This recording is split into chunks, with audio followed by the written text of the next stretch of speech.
Mombe Uwa'u, Ñande Ypykuéra rehegua, origen de la mitología guaraní. Hoy conoceremos la historia de amor de Taú y Queraná.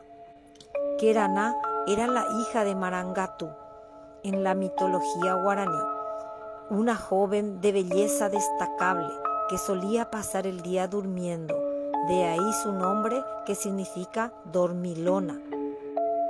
Taú era el espíritu maligno que se enamoró de ella perdidamente y para estar a su lado se transformó en un joven atractivo. La visitó por 7 días. En el último día intentó raptar a Queraná.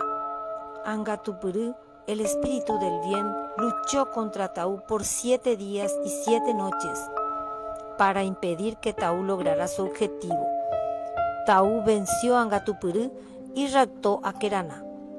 Como castigo, la diosa Arasú maldijo a la pareja para que engendraran 7 hijos que se convirtieron en los 7 monstruos de la mitología guaraní: Teyuyawa, Boituí, Moñay, Yasuyateré, Curupí, Ao y Luisón.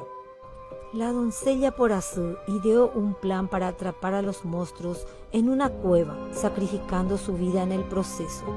Los dioses levantaron el alma de Porazú y la transformaron en un punto de luz destinada a iluminar la aurora. Se menciona que los 7 hijos monstruos murieron carbonizados en el lugar denominado Moñaycuare, hoy Itapotrero. Espero que te guste el relato de la mitología guaraní. Comenta,